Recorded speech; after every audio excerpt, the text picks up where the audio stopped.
Branding is such a powerful force. It's why this small bag costs $20,000.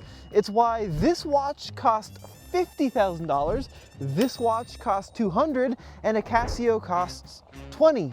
It's also why this bottle of water costs over $20.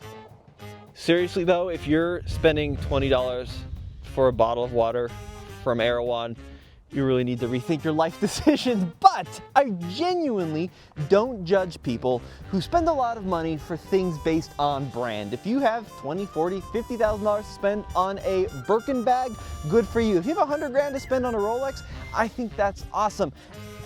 Listen, if you've made the money and it makes you happy, more power to you. I'm genuinely happy for you. Except for you water people.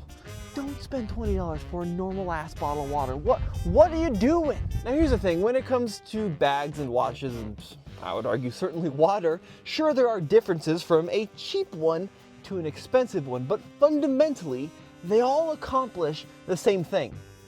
I'm not saying a handbag and water accomplishes the same thing, but a cheap handbag and an expensive handbag, they all do the same thing, more or less. But in theory, cars are different. You see, cars are kind of like a watch, a bag, a living room, an entertainment center, and a horseless carriage all in one.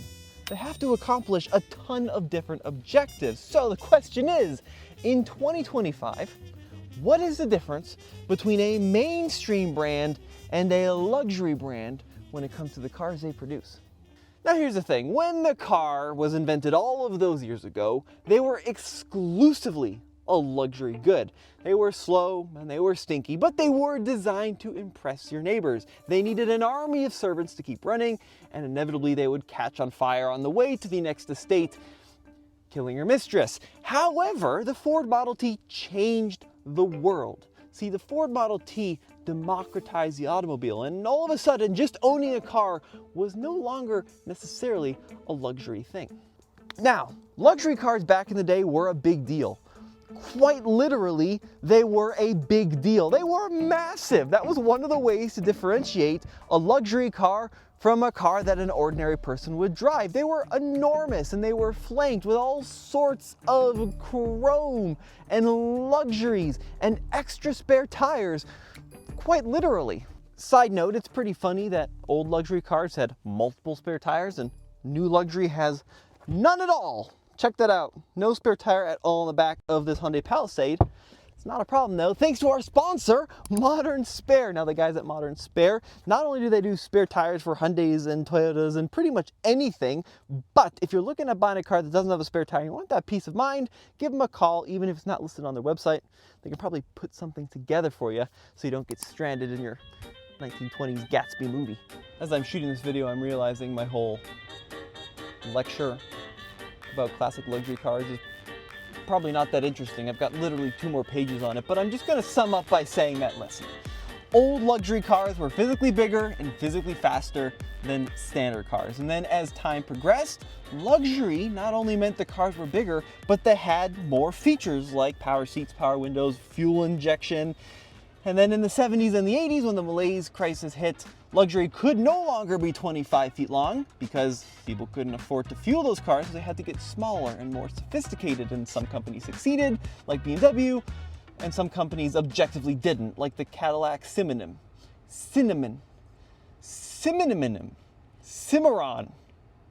I think I got there eventually. But the point is that as time has progressed, the gap between luxury and economy has shrunk and shrunk and shrunk.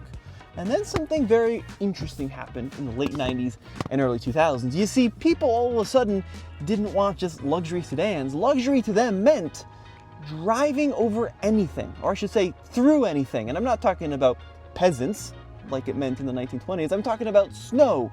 It was a luxury to do anything, to carry all, to get the kids to school and to soccer practice and pick up all the groceries all in one vehicle. And that's where the luxury SUV has taken over, except now, the luxury SUV doesn't necessarily have to be made by a luxury automaker. Let me show you what I'm talking about. Now, to prove my point, today I'm out here in Texas where Hyundai has flown me out to check out Sophion. Oh, hi, Tommy. I don't know if you're checking me out, but you're checking out the car for sure. For sure. So, Sophion, what are we looking at? So we are looking at the 2026 Palisade Calligraphy Hybrid, which is kind of a mouthful, but this is essentially the top dog in the lineup. And the reason I want to show you the rear end here first is because this looks like one of the most famous names in luxury, period. The old Range Rover. The old Range Rover, yeah. We're talking L405. If you look at the way this kind of silver panel feeds into these vertical taillights and you've got that swept back B-pillar, dude, that's straight out of a Range Rover. Yeah, I mean, I think it's a really big improvement over the old Palisade. I mean, the old Palisade I thought was a looker, but this just, if you take away those Hyundai badges, Tommy, and that Palisade badge, I imagine people are gonna put Land Rover badges on the back of this thing. I see it. Now look, I'm not saying that derivative design is luxury, and actually I don't think the rest of this car is very reminiscent of anything, but what Hyundai and Kia did when they launched the first generation Palisade and Telluride is they proved to the world that ultra elegant design doesn't have to come with a Mercedes badge or a BMW price tag, and I feel like this new one brings design to the next level. Now, Sophion, if you want to come along to the side, this I think is the best angle of this Palisade. What's this color called? It is called Robust Emerald, and honestly, Tommy, it's not robust enough in green. It looks black. We need more robust. You're exactly right. It doesn't come across on camera, but this is essentially like a really dark, almost British racing green with this beautiful fleck in it. So you might be able to see it as the sun reflects off the mirror here, but look at that sparkle in that finish. You know, 15, 20 years ago, this is something you'd only see in like a Bentley, and now you can get it on a Hyundai. Now, one of the things I like about this car too, Sophion, is the subtle touches of silver, right? So if you look along the leading edge of the upper portion of the window line here, you get this really nice brushed stainless trim that expands down here to this little D-pillar flare. And then what size are these wheels? So these are 21-inch wheels, and they are the biggest wheels you can get, and only this trim has the 21s. The only thing I really don't like about this car is around to the front. I think Sophion and I are in agreement. It's a little too Lego, a little too blocky. Yeah, it's just, I wanted a little more curves, and usually I don't like curves on a car, but it's just too much of a box in the front, I think. For sure, but the question I have, Sophion, we both agree it's a pretty handsome car. Why does this not have a Genesis badge on the front of it? Well, because maybe Genesis is going to get their own version of this car at some point, maybe. Good point. Well, let's pop under the hood and talk about what makes this hybrid special. We both drove the gasoline version of this car together at the press launch, and what is one word you would use to describe that base V6? Sluggish? Yeah. Yeah, definitely sluggish. I mean, it's a great engine. It's smooth, it's refined, it sounds good. But Hyundai took away horsepower from the old V6 because they made it smaller, and they also added about 300 pounds of weight, so it wasn't great in real-world driving. However, Tommy, this is the powertrain that we've been waiting for. Yeah, so going back to what is defined as luxury, well, you could also argue that luxury is the ability to pass someone whenever you want, and also at the same time avoid every fuel station. And this engine seems to deliver on both of those accounts. So this is a 2.5 liter turbocharged 4-cylinder with a 2-motor hybrid setup. And what's the total horsepower? Yeah, so Hyundai says you get a maximum of 329 horsepower and 339 pound-feet of torque. And Tommy, that 2-motor hybrid setup is unique because that's the first time, I guess, the first application of their newest hybrid tech, whereas the old one had only one electric motor. It still uses a 6-speed auto that's kind of, or where the electric motors are sandwiched in between the transmission and the engine, but this is definitely a much improved setup. And they're also claiming up to 34 mpg combined. However, with all-wheel drive like this, it drops to 29, which is still good. Yeah, and to put that in perspective, that's still 9 mpg better than the combined rating on the gas all-wheel drive. So it's an improved fuel economy number for sure. The crazy number, this is where I get a little suspicious, to be honest with you, is Hyundai says with the front-wheel drive hybrid, what's the range on one tank? 619 miles. I'll believe it when I see it. Yeah, honestly. I'm gonna need to see that because that's a bold claim. That's a big ass claim right there. So when we get it back to Colorado, we'll put it through the ringer. Oh God, I look like Hugh Hefner here. Let's try it again. Now this is where the Palisade really starts to question people's perception of what is luxury. Because historically, hang on.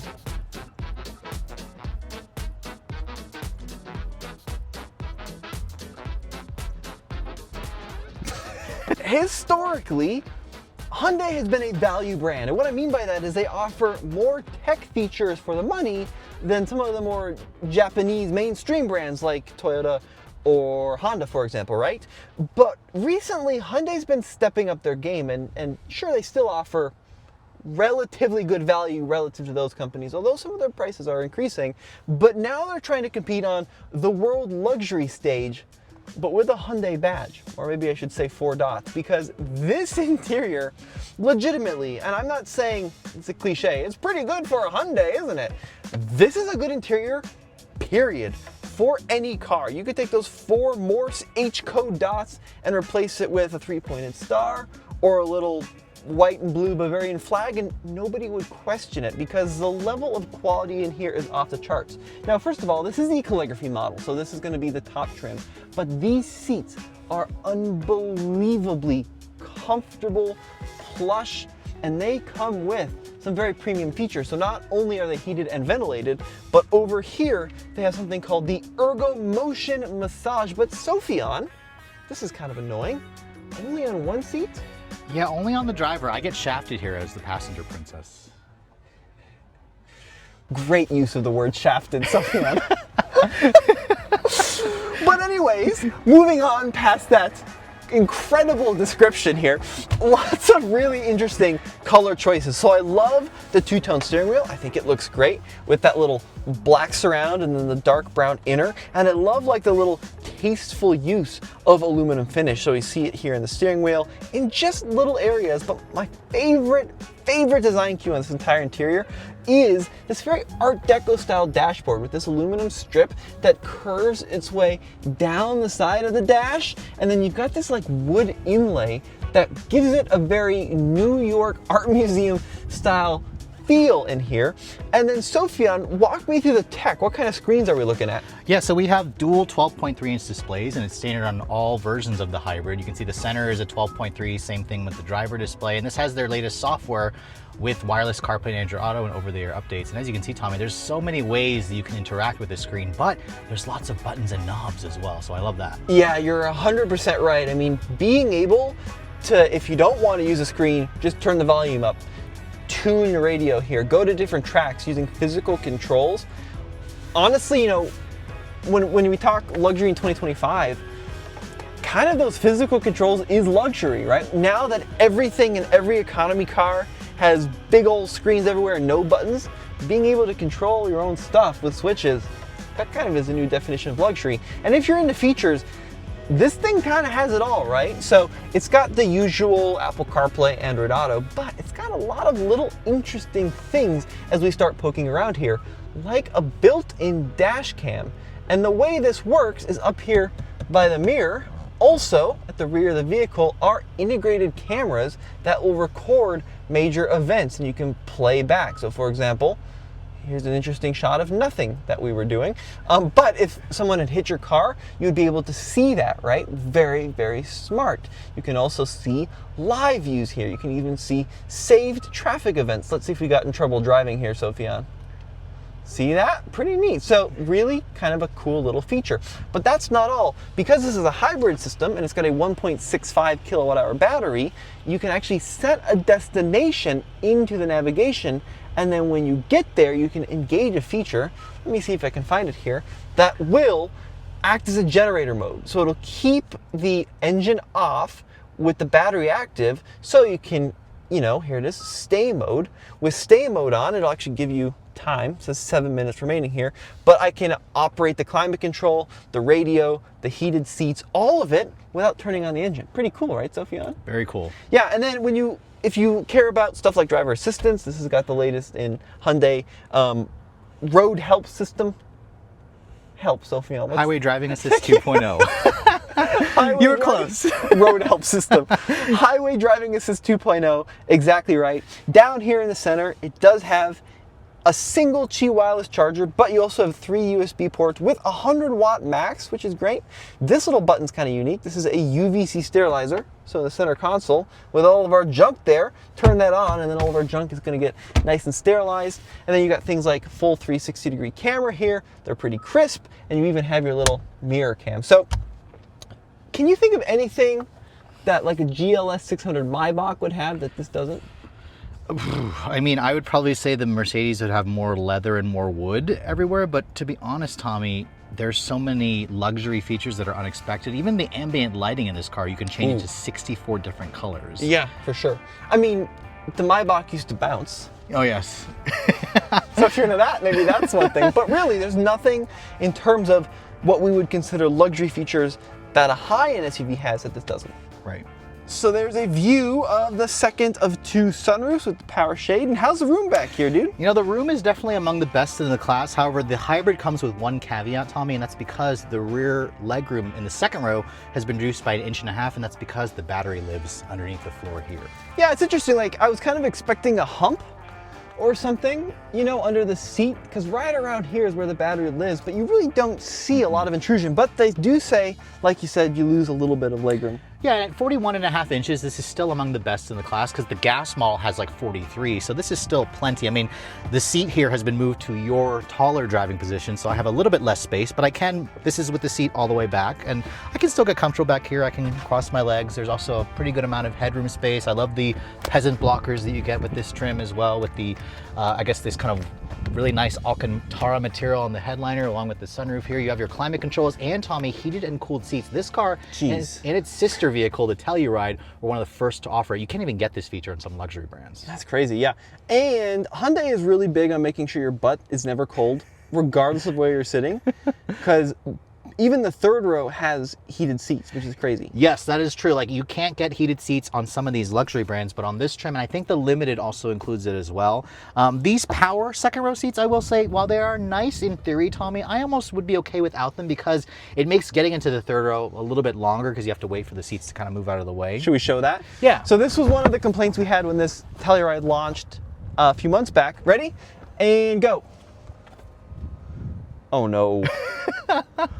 Oh no. I mean, it does move relatively quick for a power seat, but just think about, like, it would probably take like a second or two with just a manual seat versus waiting like 5 or 6 seconds for this. But and imagine your baby's throwing Cheerios all over. Oh man, granola's falling into the seats. But hey, at least you can still leave a child seat anchored there because it moves out of the way in a manner where a seat could stay latched. But Tommy, the legroom here in the third row is surprisingly good, at least for me. I'm a lot shorter than you at 5'7". But the other cool thing, Tommy, is you can actually power adjust these third row seats to go forward and back, and you can also recline them electrically in addition to having the heated seats back here. And that's a feature that I can't think of any other car in the segment that has. Yeah, it's pretty insane actually. It's one of those things where looks great on a product presentation. Mm-hmm. Will you ever realistically power recline the third row? I mean, I guess if you constantly put people back here, it could be nice, but if you rarely use the third row, it's more or less a gimmick. What is nice though is this window, they said, is larger, so if you have people or kids back here that get car sick, they're gonna appreciate the bigger back window back here. One thing I will say is this is available in a bench. If you get, like, I think it's the SEL, right? You can get a bench. I'm actually really happy that Hyundai is offering a bench because not everybody wants the captain's chairs because it does lower the seating capacity to 7 as opposed to 8. Although I also question how many people are going to sit in this middle seat, Tommy. I mean, I'm like a shorter average person and this is even tight for me to sit back here. But I will say that my head at least is not hitting the ceiling, but this is basically for people you don't like to put in the middle seat. The good news is though, if you are a kid, you can squeak out of here through the gap in the center, right? So you don't always have to fold it. That is true. Now, in terms of cargo capacity, 19 cubic feet worth of space with the third row folded up, but you can electrically fold them down. Let me just quickly analyze the 200 buttons here. Third, is it this one, Sophian? Oh, there we go. So, a lot going on back here, but the third row will fold. That's like 46 cubic feet? Yeah, about 46, which is the same, Tommy, as the gas version only. So yeah, which is pretty good. I mean, if you aren't hauling kids around, this is what your trunk's gonna look like most of the time. and it's huge. It's really, really huge. The only thing which, you know, kind of bridging that gap between the luxury and the family thing I would worry about a little bit is this thing has a really premium Alcantara headliner.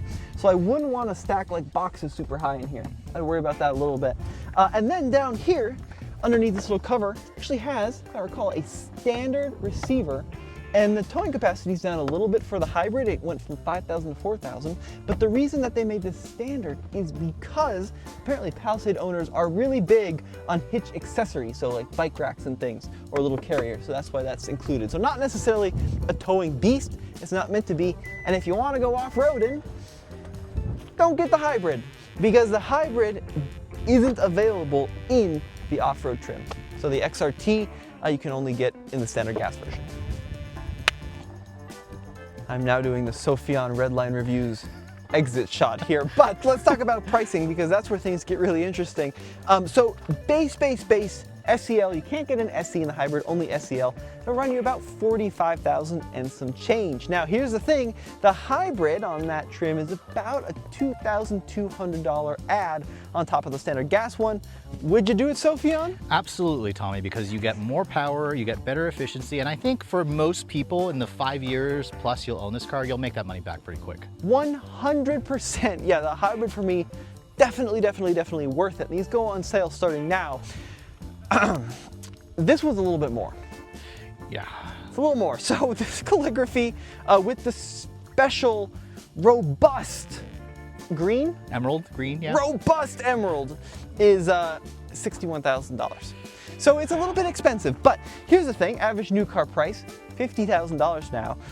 And if you were to cross shop this against like an X7, right, or a GLS, which granted is a bit of a stretch, but seriously, those are gonna be tens of thousands of dollars more expensive. And my big takeaway I want you to think about with this video is like, you go up to your friend and you're like, what do you drive? And they're like, I drive a Lexus. And you're like, oh, that's a luxury brand. You go up to another friend, what do you drive?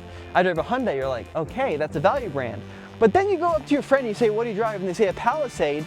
And I love watching people's brains just start to fizz out because it's a Hyundai, but then it's got this beautiful, sumptuous leather with power reclining third row and ventilated second row seats. Like, this is a car, I've always loved this thing because it breaks the industry, right? It breaks people's conception of what luxury can be. And that's my point, is I think that this is seriously leagues better if you want premium over the Highlander. I would say even over the Grand Highlander, certainly over like a Pilot. Wouldn't you say this is a much more luxurious vehicle? But I really think this is cool. Now, if you want to see what this thing drives like, head on over to Sophion's channel, Redline Reviews. Sophion, your review's coming out the 11th, right? Yep, 11th. I think the embargo ends at like 9 a.m. Eastern. But you like this thing? I do, and I'll talk about the driving scenes later because Tommy, you'll be in my driving scene video as well, but I think that if you're considering a 3-row family SUV, you'd be crazy not to put this, especially the hybrid model, on your list. For sure. The one question still at the top of my mind is longevity, because there's a lot going on here. You've got turbo power, you've got hybrid power. Now these do come with Hyundai's fantastic standard warranty. Shameless plug, if you're worried about longevity, Granger warranty, the best extended warranty out there. But guys, let me know what you think in the comment section below. Sophion, thanks for your help, buddy. I'll see you in the next one.